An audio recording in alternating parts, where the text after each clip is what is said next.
ಹೊಸ ಮನೆ ಕಟ್ತಾ ಇದ್ದೀರಾ, ನಿಮ್ಮ ಹೊಸ ಮನೆ ಕೆಲಸ ಹೂವಾಯ್ತದಷ್ಟು ಈಸಿಯಾಗಿ ಆಗ್ಬೇಕಾ? ಸೈಟ್ ಇಂದ ಹಿಡಿದು ಕೆಲಸ ಯಾವುದೇ ತಂಟೆ ತಕರಾರಿಲ್ಲದೆ ಕೊನೆಯವರೆಗೂ ಬೇಗ ಮುಗಿಬೇಕಾ? ಆಗಿದ್ರೆ ಈ ವಿಡಿಯೋನ ಕೊನೆ ತನಕ ನೋಡಿ.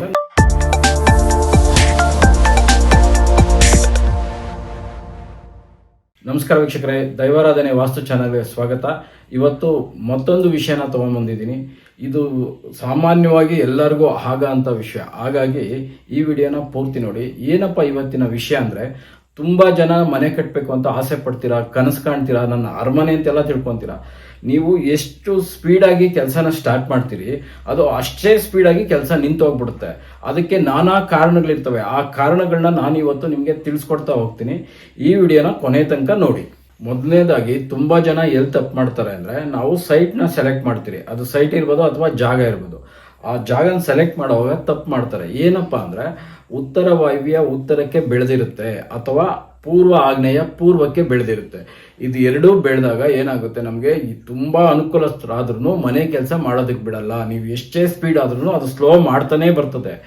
ಏನಪ್ಪ ಕೆಲಸ ಮಾಡ್ತಾ ಇಲ್ಲ, ಆಳುಗಳು ಬರ್ತಾ ಇಲ್ಲ, ಕಂಬಿ ಕಟ್ಟೋರು ಬರ್ತಾ ಇಲ್ಲ, ಸಿಮೆಂಟ್ ಸಿಗ್ತಾ ಇಲ್ಲ, ಮೆಟೀರಿಯಲ್ ರೇಟ್ ಜಾಸ್ತಿ ಆಗ್ತಾ ಇದೆ ಅಂತ ಎಲ್ಲ ನೀವು ತಿಳ್ಕೊಳೋದು. ಆದರೆ ಅರ್ಥ ಮಾಡ್ಕೊಬೇಕಾಗಿರೋದು ಏನಪ್ಪ ಅಂದರೆ, ನಮ್ಮ ಜಾಗ ಸೈಟು ಅಥವಾ ಮನೆ ಎರಡನ್ನೂ ತೊಗೊಬೇಕು. ನಾವು ಬರೀ ಸೈಟ್ ಒಂದೇ ತೊಗೊಂಡು ಮನೆ ಬಿಡಾಗಿಲ್ಲ, ಮನೆಯನ್ನು ತೊಗೊಂಡು ಸೈಟ್ ಬಿಡಾಗಿಲ್ಲ. ಎರಡೂ ಅಷ್ಟೇ ನಮಗೆ ಬಾಕ್ಸ್ ಥರ ಇರಬೇಕು ಅಥವಾ ರೆಕ್ಟಾಂಗಲ್ ಥರ ಇರಬೇಕು. ಇದನ್ನು ಫಸ್ಟ್ ನೀವು ಸೆಲೆಕ್ಟ್ ಮಾಡಬೇಕಾದ್ರೆ ತುಂಬ ನಾಜೂಕಾಗಿ ಸೆಲೆಕ್ಟ್ ಮಾಡಿ.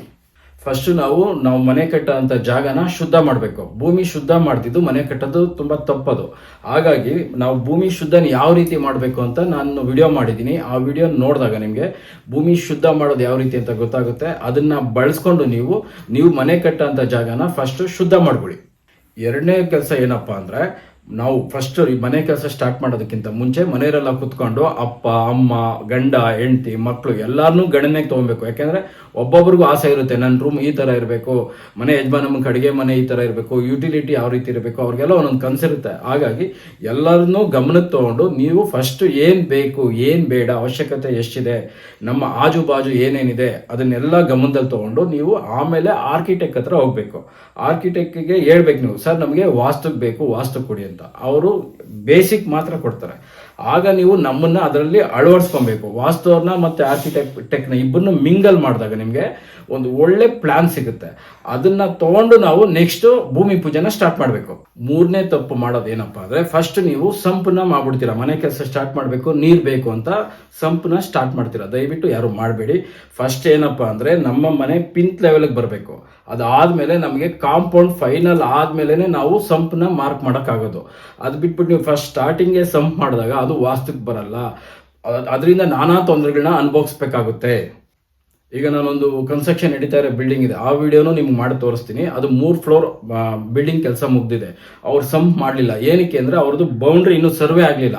ಹಾಗಾಗಿ ಅವರು ಸಂಪ್ ಮಾಡಲಿಲ್ಲ. ಮೇಸ್ತ್ರಿ ಯಾವಾಗ ಹೇಳ್ತಾನೆ, ನಮ್ಗೆ ನೀರು ಪ್ರಾಬ್ಲಮ್ ಆಗುತ್ತೆ, ಓನರ್ ನನ್ನ ಕಡೆ ಮಾತಾಡ್ತಾರೆ, ನೋಡು ಗುರೂಜಿ ಅವರು ನನಗೆ ಸಂಪ್ ಮಾರ್ಕ್ ಮಾಡಿಕೊಟ್ಟಿಲ್ಲ, ಯಾಕೆಂದರೆ ಬೌಂಡ್ರಿ ಫಿಕ್ಸ್ ಆಗಲಿಲ್ಲ. ಹಾಗಾಗಿ ಸಂಪ್ ಮಾಡದಿರನೇ ಅವ್ರ ಕಮಿಟ್ಮೆಂಟ್ ಏನೋ ಒಂದು ಕಷ್ಟಪಡ್ತಾ ಇರ್ತಾರೆ ನೀರನ್ನ ಒದಗಿಸ್ಕೊಳೋಕ್ಕೋಸ್ಕರ. ನೀವು ಅಷ್ಟೇ, ನನಗೆ ಮನೆ ಪಿಂತ್ ಲೆವೆಲ್ ಮತ್ತೆ ಕಾಂಪೌಂಡ್ ಪಿಂತ್ ಲೆವೆಲ್ ಬರೋ ತನಕ ನೀವು ಯಾರು ಅಷ್ಟೇ ಸಂಪನ್ನ ನಿಮ್ಮ ಪಾಡಕ್ಕೆ ನೀವು ತೋಡ್ಕೊಂಬೇಡಿ. ಅದರಿಂದ ನಾನಾ ತೊಂದರೆಗಳು ಬರ್ತದೆ. ಇಲ್ಲಾಂದ್ರೆ ಮತ್ತೆ ಸಂಪನ್ನ ಮುಚ್ಚಿ ಮತ್ತೆ ಹೊಸ ಸಂಪ್ ಮಾಡಬೇಕಾಗುತ್ತೆ. ಆವಾಗ ನಿಮಗೆ 1 ರಿಂದ 1.5 ಲಕ್ಷ ರೂಪಾಯಿ ಎಕ್ಸ್ಟ್ರಾ ಬರ್ಡನ್ ಆಗುತ್ತೆ.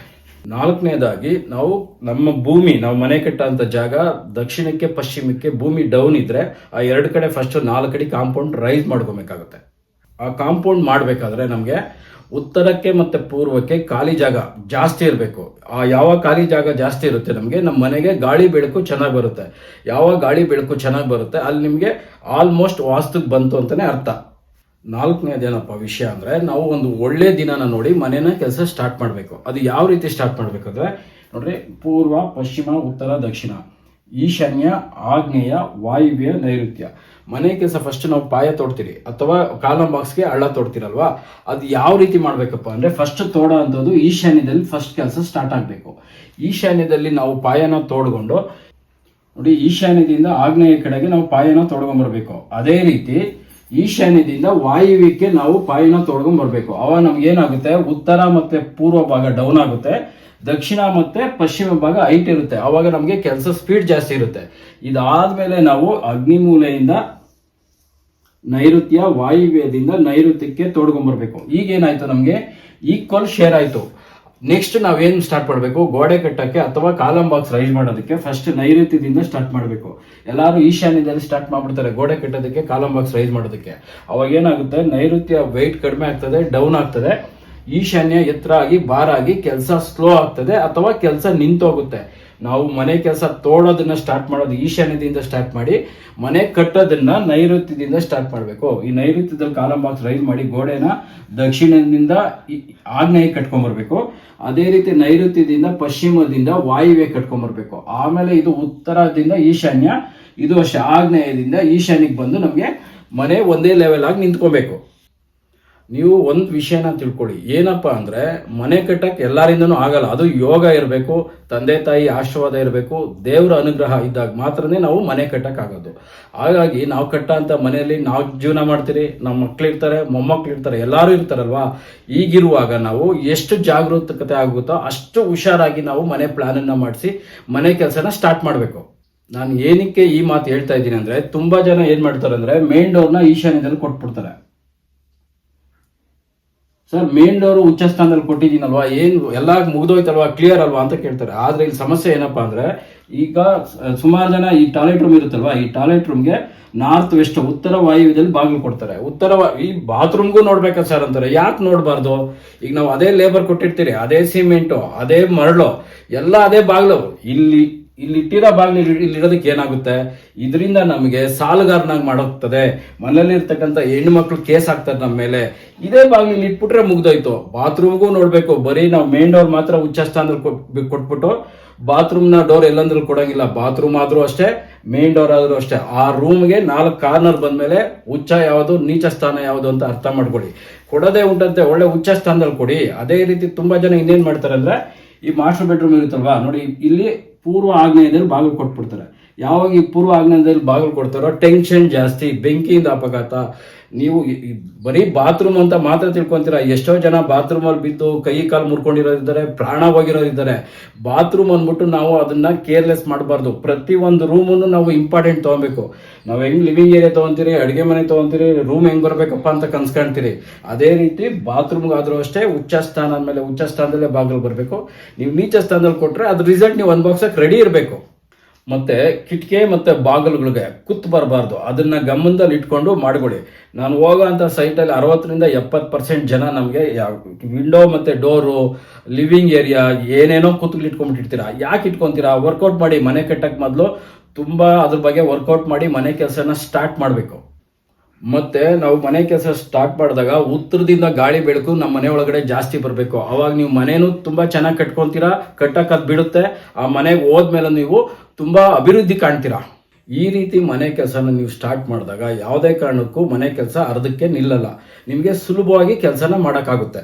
ಈ ಸಣ್ಣ ಪುಟ್ಟ ತಪ್ಪಿದೆಯಲ್ಲ, ಅದರಿಂದನೇ ನಮ್ಮ ಮನೆ ಕೆಲಸ ತುಂಬಾ ಪ್ರಾಬ್ಲಮ್ ಆಗೋದು. ನಾನು ಒಂದು ವಿಡಿಯೋ ಮಾಡಿದ್ದೀನಿ ನಿಮಗೆ ಸ್ಟಾರ್ಟಿಂಗಲ್ಲಿ, 20 ವರ್ಷ ನಿಂತೋಗಿದ್ದ ಮನೆ ಮತ್ತೆ ಅದು ಯಾವ ರೀತಿ ಸ್ಟಾರ್ಟ್ ಆಯಿತು ಅಂತ. ನೀವು ಅದನ್ನ ಹೋಗಿ ನೋಡಿ. ಆ ವಿಡಿಯೋದಲ್ಲಿ ಏನಿದೆಯಪ್ಪ ಅಂದರೆ, ಅವರು ಈ ಥರ ಮನೆ ಕಟ್ಕೊಂಡಿದ್ದಾರೆ. ಅದು ಒಂದು ಹಳ್ಳಿಯಲ್ಲಿ ಏನಾಯಿತು, ಗೌರ್ಮೆಂಟಿಂದ ಒಂದು ನೀರಿನ ಟ್ಯಾಂಕ್ ಹಾಕಬೇಕಾಗಿತ್ತು. ಇವ್ರ ಜಾಗ ಖಾಲಿ ಇತ್ತು ಈಶಾನ್ಯದಲ್ಲಿ, ಅಂದರೆ ಇವ್ರ ಪ್ರಾಪರ್ಟಿಯಲ್ಲಿ ಹಾಕ್ಬಿಟ್ರು ಅವರು. ಇವರು ಊರಿಗೆ ಅನುಕೂಲ ಆಗುತ್ತಲ್ವಾ ಅಂತ ಇವ್ರು ಸುಮ್ಮನೆ ಆದರು. ಆ 20 ವರ್ಷದ ನೀರು ಅದು ಆ ಟ್ಯಾಂಕ್ ನೀವು ಉಪಯೋಗಿಸ್ತಾನೆ ಇಲ್ಲ. ಆದ್ರೂ ಇವ್ರ ಮನೆ ಕೆಲಸ 20 ವರ್ಷದಿಂದ ಅರ್ಧಕ್ಕೆ ನಿಂತಿದೆ. ಏನಕ್ಕೆ ಅಂದರೆ, ಈ ಮನೆಯ ಈಶಾನ್ಯದಿಂದ ಭೂಮಿಯಿಂದ ಮೇಲೆ ಯಾವಾಗ ಓವರ್ ಹೆಡ್ ಟ್ಯಾಂಕ್ ಬಂತೋ ಆವಾಗ ಇಲ್ಲಿ ನಮಗೆ ಮನೆ ಕಟ್ಟಕ್ಕೆ ಬಿಡಲಿಲ್ಲ. ಅದು 20 ವರ್ಷದಿಂದ ನಿಂತಿತ್ತು. ನಾನು ಹೋಗಿ ಈ ಟ್ಯಾಂಕನ್ನು ತೆಗಿಬೇಕು, ಅದು ಉಪಯೋಗಿಸಿಲ್ಲ ಅಂದ್ರೂ ಗ್ರಾಮ ಪಂಚಾಯತಿಗೆ ಲೆಟರ್ ಕೊಟ್ಟು ಇದನ್ನು ತೆಗೆದ ಮೇಲೆ ಅವರು ಈ ಮನೆನ ಸ್ಟಾರ್ಟ್ ಮಾಡಿಕೊಂಡ್ರು. ಒಂದೇ ವರ್ಷದಲ್ಲಿ ಗೃಹ ಪ್ರವೇಶ ಆಯಿತು, ಮಗನ ಮದುವೆನೂ ಮುಗಿಸ್ಕೊಂಡ್ರು. ಹಾಗಾಗಿ ಸಣ್ಣ ಪುಟ್ಟ ಇರ್ತಕ್ಕಂಥ ಸಮಸ್ಯೆಗಳಿಗೂ ನೀವು ಪ್ರಾಮುಖ್ಯತೆ ಕೊಡಬೇಕು. ಆವಾಗ ನಮ್ಮ ಕೆಲಸ ಯಾವುದೇ ಕಾರಣಕ್ಕೂ ಸ್ಲೋ ಆಗಲ್ಲ. ಈಗ ನನಗೆ ಕೊನೆಯ ವಿಡಿಯೋದಲ್ಲಿ ತುಂಬ ಜನ ಕಮೆಂಟ್ಸನ್ನು ತಿಳಿಸಿದ್ದೀರಾ, ಅವ್ರಿಗೆ ಉತ್ತರ ಕೊಡೋಂಥ ಸಮಯ.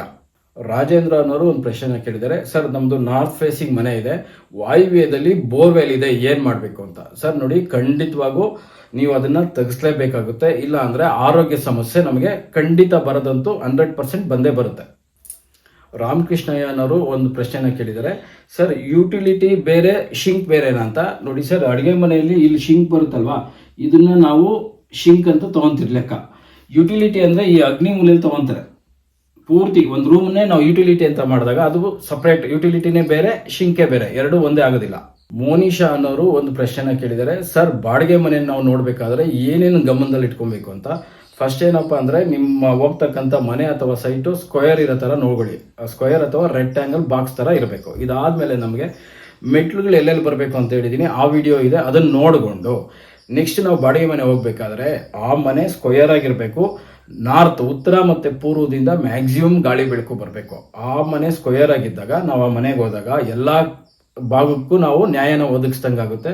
ಅವಾಗ ನಾವು ಆರೋಗ್ಯವಾಗಿ, ಆರ್ಥಿಕವಾಗಿ ತುಂಬಾ ಚೆನ್ನಾಗಿರ್ತೀರಿ. ಈ ತರ ಇರೋ ಮನೆಗೆ ನೀವು ಬಾಡಿಗೆ ಮನೆಗೆ ಹೋಗ್ಬೋದು. ಈಗ ನಿಮಗೆ ಸೈಟ್ ಯಾವ ತರ ಸೆಲೆಕ್ಟ್ ಮಾಡಬೇಕು ಅಂತ ಗೊತ್ತಾಯ್ತು, ಮನೆ ಯಾವ ತರ ಕಟ್ಕೊಬೇಕು ಅನ್ನೋದು ಗೊತ್ತಾಯ್ತು. ಇದನ್ನ ಗಮನದಲ್ಲಿ ಇಟ್ಕೊಂಡು ನೀವು ಮನೆಗಳನ್ನ ಕಟ್ಕೊಳ್ಳಿ. ನಿಮ್ಮ ಫ್ರೆಂಡ್ಸು ಮತ್ತೆ ರಿಲೇಟಿವ್ ಅವ್ರು ಯಾರಾದರೂ ಮನೆ ಕಟ್ಬೇಕಂತಿದ್ರೆ ಅವ್ರಿಗೆ ಈ ವಿಡಿಯೋನ ಶೇರ್ ಮಾಡಿ, ತುಂಬಾ ಅನುಕೂಲ ಆಗುತ್ತೆ ಅಂತ ಹೇಳ್ತಾ ಈ ವಿಡಿಯೋನ ಮುಗಿಸ್ತಾ ಇದ್ದೀನಿ. ಯಾರೆಲ್ಲ ಫಸ್ಟ್ ಟೈಮ್ ನಮ್ಮ ವಿಡಿಯೋನ ನೋಡ್ತಾ ಇದ್ದೀರಿ ದಯವಿಟ್ಟು ಸಬ್ಸ್ಕ್ರೈಬ್ ಮಾಡ್ಕೊಳ್ಳಿ, ಹಾಗೆ ಬೆಲ್ ಬಟನ್ ಒತ್ತಿ. ನಿಮಗೆ ಈ ವಿಡಿಯೋಯಿಂದ ಏನಾದರೂ ಸಹಾಯ ಆಗಿದೆ ಅಂದರೆ ಒಂದು ಲೈಕ್ ಕೊಡಿ. ಮತ್ತೆ ನಿಮ್ದೇನಾದರೂ ಪ್ರಶ್ನೆ ಇದ್ರೆ ಕಮೆಂಟ್ ಸೆಕ್ಷನ್ ಅಲ್ಲಿ ತಿಳಿಸಿ. ಆ ಕಮೆಂಟ್ ಸೆಕ್ಷನ್ ಅಲ್ಲಿ ನಾನು ಮುಂದಿನ ವಿಡಿಯೋದಲ್ಲಿ ಉತ್ತರ ಕೊಡೋಂಥ ಪ್ರಯತ್ನ ಮಾಡ್ತೀನಿ. ನಮಸ್ಕಾರ.